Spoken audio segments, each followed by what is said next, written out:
8 assembly కాన్స్టిట్యూన్స్ లో కూడా మేము మీటింగ్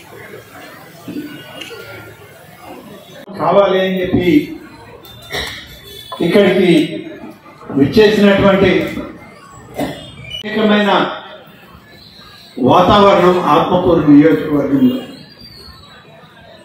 అనేక వ్యవస్థలకు సంబంధించిన కార్యక్రమాలు.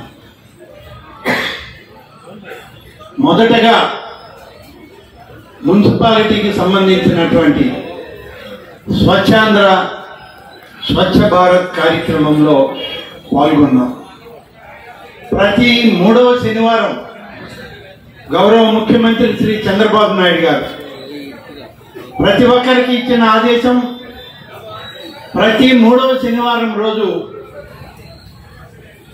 ఆయా ప్రాంతాలు పర్యటించి ఆ ప్రాంతాల్లో స్వచ్ఛాంధ్ర కార్యక్రమాన్ని నిర్వహించాలి, మనము భాగస్వాములం కావాలి.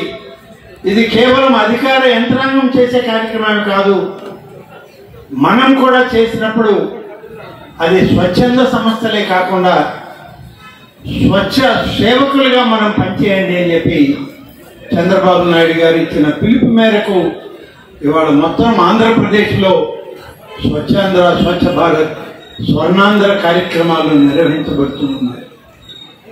అందులో భాగం ఇవాళ మన ఆత్మకూరు మున్సిపాలిటీలో మున్సిపల్ ఏరియాలో ఉన్నటువంటి సేకరించిన చెత్త అంతా ఒక దగ్గర దాన్ని పెట్టడం జరిగింది. ఇవాళ ఆ ప్రాంతం కూడా పట్టణం పెరుగుతూ ఉంది. ఆ డంప్ యార్డ్ ఇప్పుడు టౌన్ లిమిట్స్లోకి వచ్చేస్తూ ఉంది. కాబట్టి ఆ ప్రాంతం నుంచి దాన్ని మార్పు చేయాలి. దానికి ఒక ప్రత్యేకమైన కార్యాచరణ మున్సిపల్ శాఖ ద్వారా స్వచ్ఛాంధ్రలో తీసుకోవడం జరిగింది. కంపెనీ వాళ్ళు టెండర్లు వేసి వచ్చారు, పెద్ద పెద్ద మెషినరీలు బిగించారు, అక్కడికి వెళ్ళి చూడడం జరిగింది.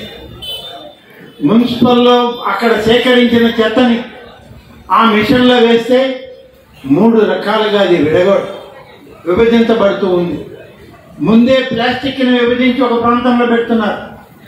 మిషన్లోకి పోయిన తర్వాత ఆ మిషన్లో వచ్చేటువంటి 3 భాగాల్ని ఒక భాగం అసలు పూర్తిగా ఎందుకు పనికిరాని చెత్తగా ఒక భాగం ఒకవైపు పడిపోతుంది, మరొక వైపు చిన్న చిన్న రాళ్ళు చిన్న చిన్న గడ్డలు ఉన్నటువంటి దాన్ని మరొక దగ్గర పడుతుంది. మెత్తగా తయారయ్యేటువంటి ఆ యొక్క కార్యక్రమం 3 భాగాలు చూడడం జరిగింది. ఇది అంతా కూడా ఇవాళ అక్కడి నుంచి మార్చాలి.